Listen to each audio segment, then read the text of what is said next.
Olá, que a graça e a paz do nosso Senhor e Salvador Jesus Cristo estejam sobre a sua vida, sobre a sua família e também sobre o teu coração. Reúna a sua família inteira agora. Nós estamos numa série imperdível que o tema é Família debaixo da Graça. Para isso você precisa juntar a sua família. Não permita que a quarentena e a necessidade de ficarmos ainda por mais um tempo em casa, cultuando a Deus no lar, afaste os seus filhos e filhas, cônjuge, deste momento tão precioso de comunhão. Igreja é comunhão, igreja é encontro, igreja é adoração, é serviço, é discipulado, é oferta. E para isso você precisa vir. E não fazer como alguns que deixam de congregar. Congregar é esforço, congregar é necessidade. Congregar é dizermos assim como Josué disse, eu e a minha casa serviremos ao Senhor. E é exatamente neste livro, Josué, capítulo de número 24, versículos 14 e 15, eu vou ler com vocês. Agora, pois, temam o Senhor e o sirvam com integridade e com fidelidade. Joguem fora os deuses que os pais de vocês serviram do outro lado do Eufrates e no Egito, e sirvam o Senhor. Mas, se vocês não quiserem servir o Senhor, escolham hoje a quem vão servir. Se os deuses a quem os pais de vocês serviram do outro lado do Eufrates, ou os deuses dos amorreus em cuja terra vocês estão morando, eu e a minha casa serviremos o Senhor. Eu e a minha casa serviremos o Senhor. Então o povo respondeu, longe de nós abandonar o Senhor para servir outros deuses, porque o Senhor é o nosso Deus. Ele é quem nos tirou, e nós e aos nossos pais da terra, a nós e aos nossos pais da terra do Egito, da casa da servidão. Ele é quem fez estes grandes sinais aos nossos olhos e nos guardou por todo o caminho em que andamos e entre todos os povos pelo meio dos quais passamos. O que você tem a dizer ao Senhor? Eu sei o que eu tenho a dizer. Eu e a minha casa servimos e com a graça de Deus serviremos o Senhor. Participe com a gente deste culto abençoado. Reúna pessoas, seja um missionário, uma missionária enviando o link, se inscrevendo no nosso canal, ativando o sininho e abrindo o seu coração para cultuar a Deus. Daqui a pouco você vai ser convidado a ofertar. Quando acontecer isso, faça com generosidade. Devolva o que é de Deus, o dízimo, e oferte ao Senhor. Deus tem uma palavra especial ao seu coração. Fique com a gente.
nesse mês da família, eu tô aqui com a minha família, né?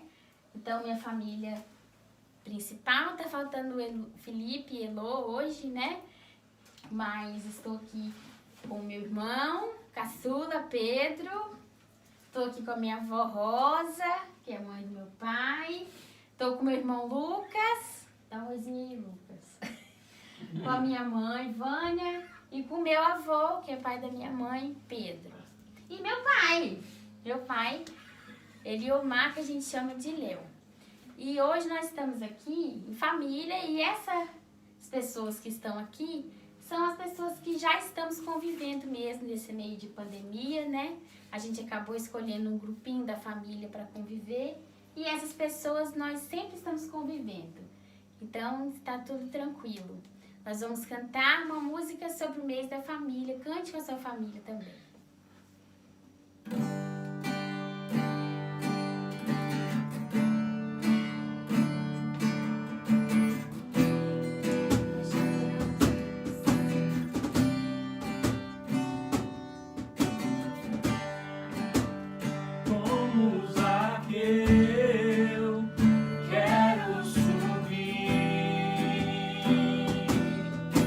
Mais alto que eu puder.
amizade, empatia, amor. Os relacionamentos são como um novo fôlego. Mas do nada, você se vê sozinha.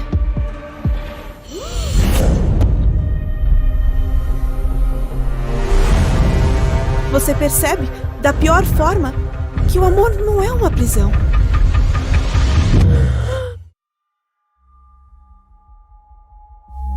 E que aquele ar te sufocava. Será que eu sei o que é o amor?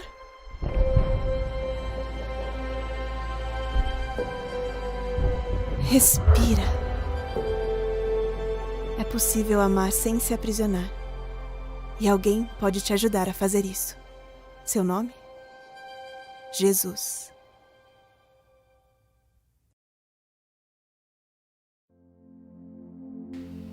Seu nome é Jesus. O seu casamento, a sua família, não podem ser tratados como uma prisão. Porque foi para a liberdade que o nosso Senhor e Salvador Jesus Cristo nos chamou. Eu quero convidar você para que possamos refletir hoje na carta do apóstolo Paulo aos Efésios, capítulo de número 5. Abra a palavra de Deus comigo e vamos ler este texto. Nós vamos ler o verso 14 e depois a partir do verso de número 21. Que o Senhor entre na nossa casa hoje. Que o Senhor entre na nossa família bem agora. Que o Senhor transforme o coração dos pais aos filhos e o coração dos filhos aos pais. Que o Senhor coloque amor no seu coração pela vida do teu cônjuge e que Ele te abençoe de uma forma especial. Nós somos a Igreja Presbiteriana em Jardim da Penha. Somos uma igreja federada, a Igreja Presbiteriana Unida do Brasil. Somos uma igreja acolhedora. Somos uma igreja fraterna, amiga, que ama Jesus e que se importa com o próximo. Nós ainda estamos nos reunindo nesta pandemia de forma remota, porque o nosso objetivo maior é amarmos a Deus e o nosso próximo, assim como o nosso Senhor nos mandou. E nós entendemos que amar o próximo agora é afastar-se de abraçar. Somos igreja. A chama continua viva. Enquanto o culto acontece, você é convidado a também adorar a Deus com os dízimos, com as ofertas, usando bem aqui as indicações abaixo, tanto do PicPay quanto da conta bancária, ou o Pix, que vai aparecer assim que você digitar a conta da igreja. Temos necessidades, continuamos sendo igreja e você faz parte dessa história. Mesmo você que é nosso amigo e nos vê e sente no coração, também pode contribuir. Deus ama aquele que dá com alegria e melhor é dar do que receber. Vamos à leitura então, carta de Paulo aos Efésios, capítulo 5, versículo 14, depois a partir do versículo de número 21. Diz assim: Por isso é que se diz: desperte você que está dormindo, levante-se dentre os mortos, e Cristo o iluminará. Vamos ao 21 agora, pessoal. Sujeitem-se uns aos outros no temor de Cristo. Esposas, cada uma de vocês se sujeite ao seu próprio marido como ao Senhor, porque o marido é o cabeça da esposa, como também Cristo é o cabeça da igreja, sendo ele próprio o Salvador do corpo. Como, porém, a igreja está sujeita a Cristo, assim também a esposa se sujeita em tudo ao seu próprio marido. Maridos, que cada um de vocês ame a sua esposa, como também Cristo amou a igreja e se entregou por ela, para que a santificasse, tendo-a purificado por meio da lavagem de água pela palavra, para a apresentar a si mesmo como igreja gloriosa, sem mancha, sem ruga, nem coisa semelhante, porém santa e sem defeito. Assim também o marido deve amar a sua esposa como ama o próprio corpo. Quem ama a esposa ama a si mesmo, porque ninguém jamais odiou o seu próprio corpo. Ao contrário, o alimenta e cuida dele, como também Cristo faz com a igreja, porque somos membros do seu corpo. Eis porque o homem deixará o seu pai e a sua mãe e se unirá à sua mulher, tornando-se os dois uma só carne. Grande é este mistério, mas eu me refiro a Cristo e à igreja. No entanto, também quanto a vocês, que cada um ame a sua própria esposa como a si mesmo e que a esposa respeite o seu marido. Capítulo 6, em diante, verso 1, diz: Filhos, obedeçam a seus pais no Senhor, pois isto é justo. Honre o seu pai e a sua mãe, que é o primeiro mandamento com promessa, para que tudo corra bem com você e você tenha uma vida longa sobre a terra. E vocês, pais, não provoquem a seus filhos a ira, mas também tratem de criá-los na disciplina e na admoestação do Senhor. Até aqui. Vamos orar? Nosso Deus, por favor, apliques a Tua palavra no mais profundo do coração da gente. O Senhor é o único, ó Deus, capaz de estilhaçar as nossas defesas humanas, medíocres, incrédulas. E o Senhor é o único capaz de abençoar famílias, vidas e corações. Nós te pedimos, ó Deus, humildemente, em nome de Jesus. Amém. Você já deve ter ouvido a expressão que nenhum sucesso na vida compensa o fracasso da família. E isto é verdade. Você pode ser uma pessoa famosa, uma pessoa douta, preparada. Você pode ser uma pessoa abastada. Você pode ter muitos amigos e amigas. Você pode ter uma projeção social e uma alta posição. Mas nada disso adianta se você perder o coração do seu filho. Nada disso tem sentido se você não tiver o coração do seu cônjuge. Não existe família tão machucada e quebrada que Deus não possa consertar, e também não existe família tão perfeita que Deus não possa melhorar. A família é a mais antiga instituição. Deus fez homem e mulher e os deu um ao outro para se amarem, para se cuidarem, para que com fraternidade possam viver um para o outro. É nesse sentido que nós, anualmente, separamos um tempo para que possamos rever conceitos de família. Não há família perfeita, é um fato. Na palavra de Deus, de Gênesis a Apocalipse, nós encontramos muitos desencontros. Nós encontramos histórias realmente dramáticas. Mas no Evangelho de Jesus e no ensinamento do nosso Deus, nós aprendemos que é possível construir uma família e várias outras famílias debaixo da graça do Senhor.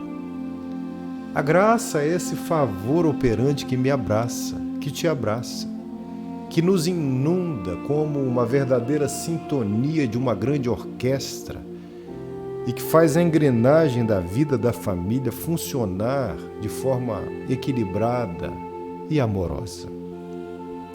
No texto que lemos, há várias lições que nós poderíamos destacar, mas eu me detive em algumas delas. Eu quero conversar com você sobre isso, os princípios de Deus para uma família debaixo da graça.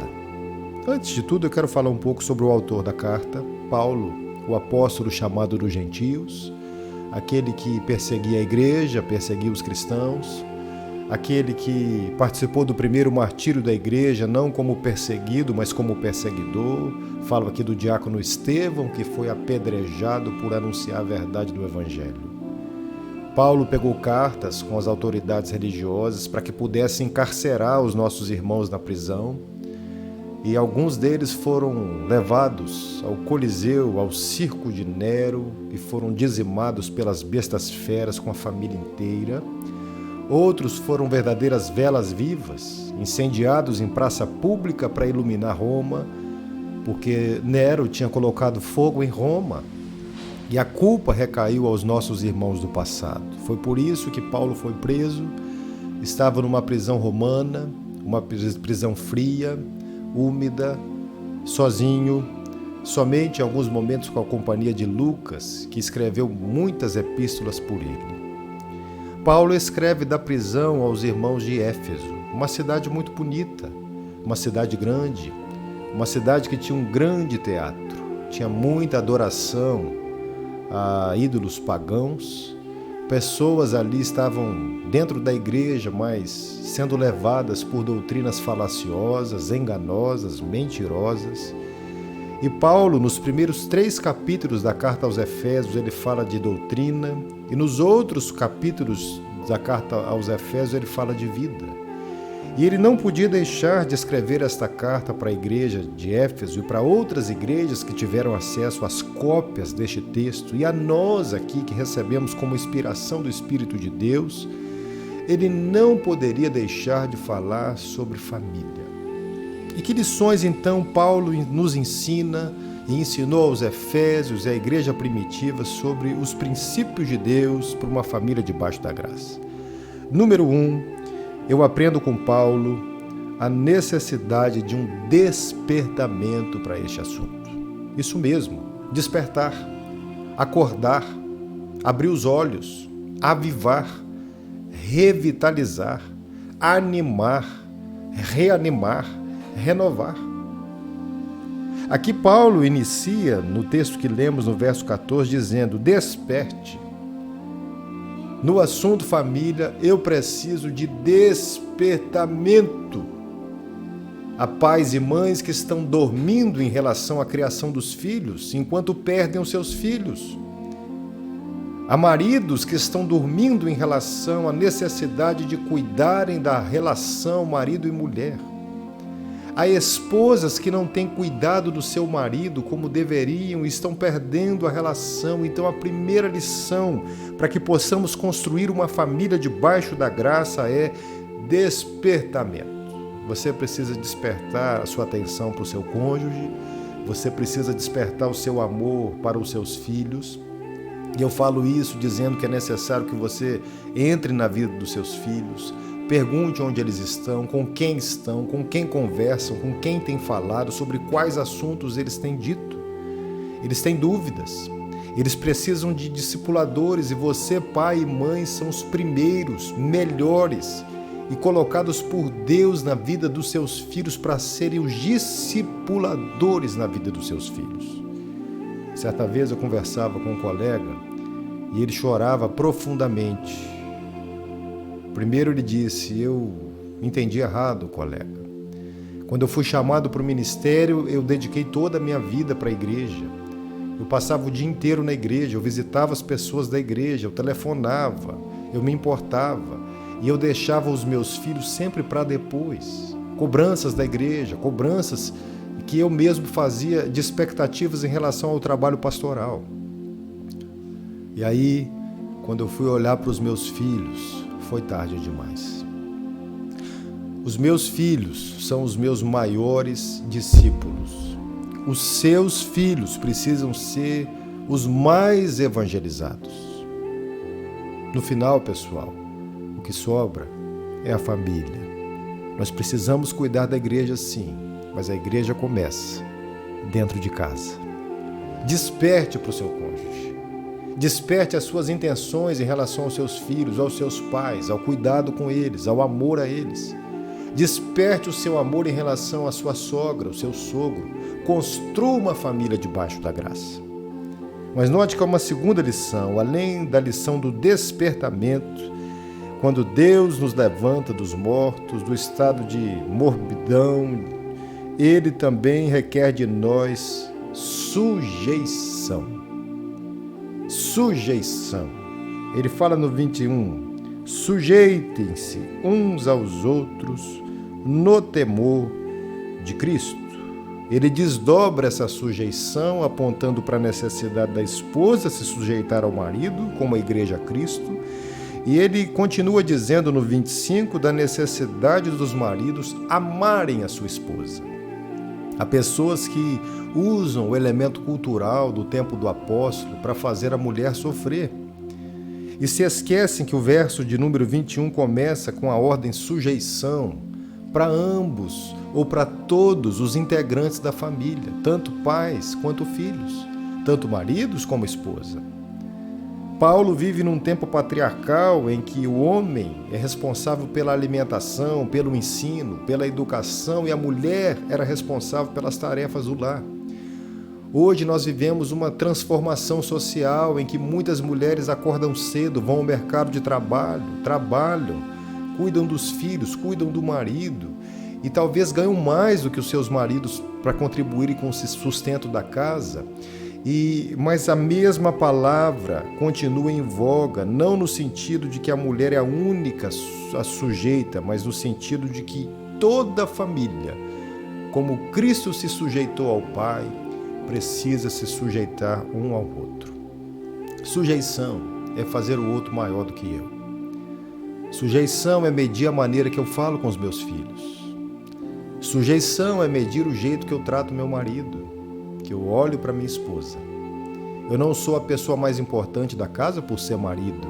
Eu sou mais um integrante desta casa, onde Cristo é o cabeça. Eu preciso entender, então, que quando há sujeição num lar, há tempero, há carinho, há alegria, há doçura, há deleite. Não há espaço para gritarias. Não há espaço para cobrança sem sentido. Não há espaço para que as pessoas daquele lar lancem no rosto um do outro aquilo que fizeram maior, melhor do que o outro. Não. Eu preciso me sujeitar à minha esposa em amor. Eu preciso me sujeitar ao marido em amor, ao filho, ao pai. Quando há sujeição no lar, há humildade. Quando há humildade, há perdão. Quando há perdão, ali o Senhor ordena a sua bênção e a vida para sempre. Terceira lição, é necessário ter amor. Sem amor não há família debaixo da graça. Sem amor não há cuidado. Sem amor não há renúncia. Sem amor não há abnegação. Paulo usa a ideia de amor falando de um amor sacrificial, nada menor do que o amor comprovado de Deus na cruz, quando permitiu e ordenou que o seu próprio e único filho perecesse, morresse de forma substitutiva no meu e no seu lugar. Jesus fala que o marido tem que amar a esposa exatamente como Cristo amou a igreja. E por que não dizer que a esposa também tem que amar ao marido como Cristo amou a igreja, os filhos aos pais e os pais aos filhos?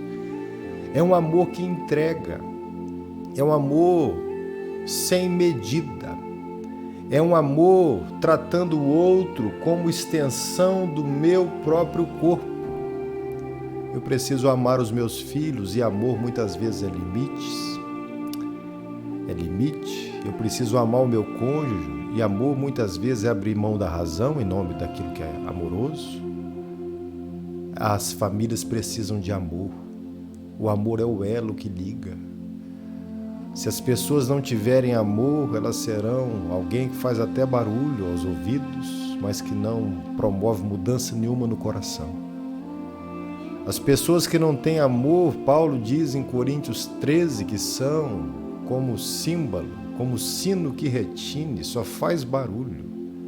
Por que não dizer serão como verdadeiros sepulcros caiados, pintados por fora, aparentemente bonitos por fora, mas por dentro podres. Eu preciso amar o meu filho quando eu digo não. Eu preciso amar o meu filho quando eu oro com ele, quando eu leio a Escritura junto com ele, quando eu me preocupo em ensinar mais do que a instruir. Existe uma grande diferença entre instruir e ensinar. Instruir é quando você lê, por exemplo, um manual de instruções do funcionamento de um determinado produto.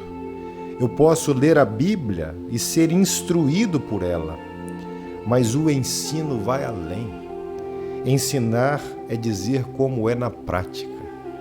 Ensinar é se tornar modelo. Ensinar é ir além da letra, mas é ir ao coração.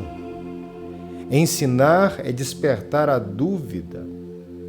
Ensinar não é dizer faça o que eu mando, mas não faça o que eu faço. Não, é fazer, instruir, ensinando enquanto eu faço. As crianças aprendem muito por modelagem. Me lembro de uma vez, por exemplo, que eu estava em casa, tirando umas roupinhas do guarda-roupa que a gente não usava mais, em boas condições para ajudar alguém que precisava.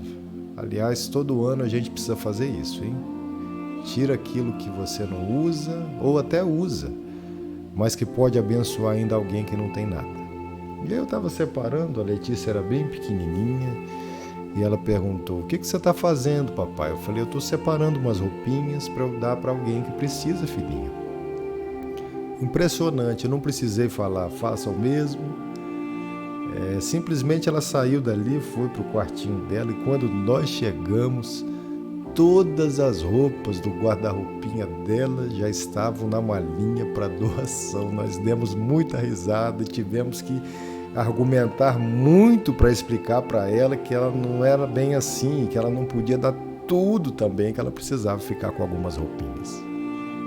Mas imagine você se eu tivesse dito a alguém que necessitava, que talvez estivesse pedindo a minha porta assim, que pessoa chata, que pessoa preguiçosa, como muitos falam, né, minha gente?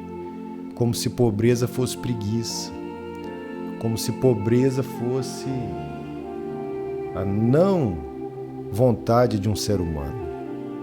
Ah, minha gente, eu conheço gente pobre que trabalha e trabalha muito para sobreviver. Nós precisamos ensinar os nossos filhos. Se eu reproduzo um comportamento de violência contra quem quer que seja, os meus filhos reproduzirão de uma forma automática depois, sem percepção do que está acontecendo, porque aprenderam. Eu preciso então ensinar o amor. Eu preciso amar com ações, com gestos, com gentileza.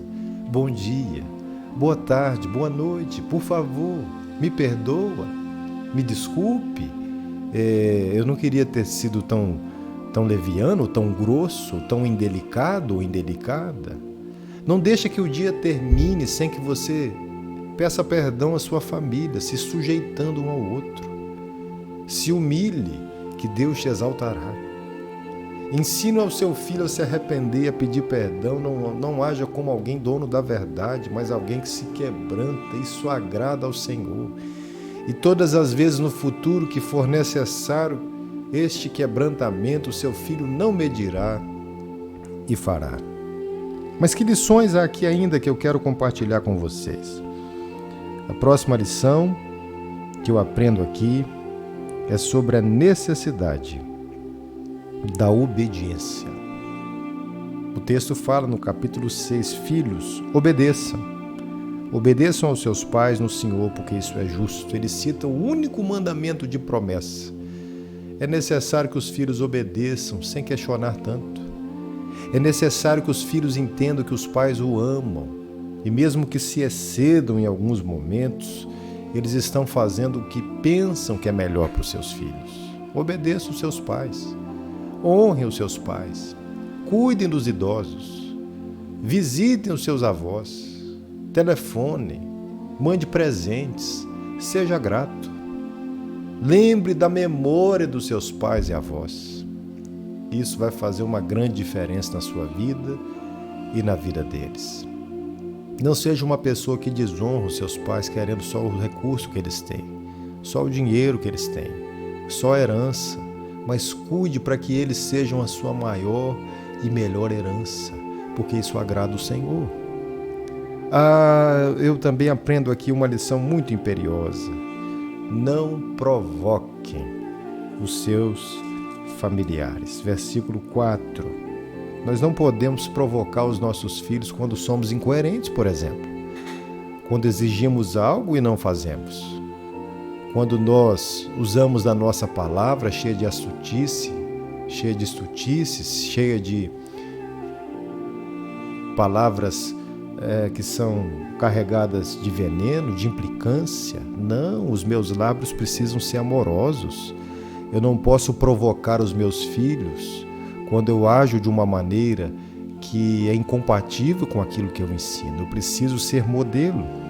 Eu preciso ser um pai amoroso. Eu preciso entender isto. E a última lição que eu quero trazer para nós é a lição do respeito. Versículo de número 33 diz que é necessário que haja respeito. Respeitar é saber até onde eu posso ir. Respeitar é saber qual é o limite. Respeitar é olhar para o outro com equidade. É não trair, é não machucar, é não decepcionar. E se isso aconteceu, é tempo de restaurar, de pedir perdão e de pedir ao Senhor que faça nova todas as coisas. Fazendo isso, pessoal, nós construiremos uma família debaixo da graça. Eu quero orar com você, quero parabenizar todos os aniversariantes da semana. Se você aniversaria, coloca aqui no chat para a gente orar por você durante a semana. E quero também pedir as orações em favor do nosso Pedrinho nosso mais novo, que amanhã, bem cedinho, 5h30 da manhã, vai fazer uma cirurgia do Hospital Meridional Serra, antigo metropolitano. Vai fazer o procedimento de retirada de amígdalas, adenoide. Ore pelo nosso pequenininho, que o nosso coração fica na mão, mas nós temos a certeza de que Deus está no controle. Ore pela irmã Eni, que passa um momento de necessidade de nossas orações. Ore pela Deise. Ore por todos que estão hospitalizados. Ore para que a vacina chegue logo no Brasil. Ore pelo cenário político do nosso país. Ore e ore. Ore para que o quadro de Covid logo se estabilize aqui no estado e no mundo, para que tão logo isso aconteça, a gente possa voltar ao culto de uma forma cuidadosa, de uma forma centrada, de uma forma equilibrada, para a promoção da vida. Vamos orar então. Eu quero orar pela sua família. Escreva aqui o nome do seu sobrenome aqui no chat. Nós queremos orar pela sua família e que ela seja uma família debaixo da graça. Não perca os nossos encontros. Esse tempo vai ser muito especial. Nós temos uma série de pregações voltadas para a família e você não pode deixar de participar. Venha com a gente. Vamos orar. Senhor, em nome de Jesus, nós te agradecemos, ó Pai, por este culto de adoração, por este momento, ó Pai, tão importante, tão necessário que passamos juntos aqui. Ó Deus, nós queremos te pedir humildemente que o Senhor visite cada casa, converta o coração dos pais aos filhos, que haja despertamento no cuidado, que haja perdão, que haja amor, que haja sujeição. Ó Deus, que haja entrega, que haja respeito e que todas as virtudes do reino de Deus nos habitem no ambiente familiar, para que possamos, ó Pai, cumprir os propósitos daquele que nos enviou. Nós te agradecemos por todos aqui, oramos pelo Pedrinho, pela Deise, pela Eni, por todos que necessitam de cura, pelo Brasil, pela saúde do Brasil, pelo mundo. E pedimos, ó Deus, que a graça do nosso Senhor e Salvador Jesus Cristo, que o amor do nosso Deus e Pai, e que a comunhão e a consolação do Espírito Santo estejam sobre a vida dos meus irmãos e irmãs e com eles permaneçam até a volta de Jesus. Amém. Quero agradecer ao pessoal da música que enviou os vídeos. Muito obrigado. Que Deus continue abençoando vocês para a edificação da nossa igreja. Terça-feira eu vou pregar no Convento da Penha. É uma semana muito especial, onde eu vou falar sobre o amor do Senhor. Eu estou vendo como um grande privilégio de poder pregar ali naquele espaço tão visitado por tantas pessoas do mundo inteiro. Ore pela minha vida, para que Deus me capacite. E participe se você quiser, me chame no privado, eu te mando o link para você acompanhar o que vai acontecer ali. Ore pela minha vida, ore por toda a igreja. Em nome de Jesus. Amém. Uma boa semana a todos, a todas. Vamos então ouvir ainda mais um cântico com a família da nossa irmã Larissa e em seguida nós vamos nos despedir. Deus te abençoe.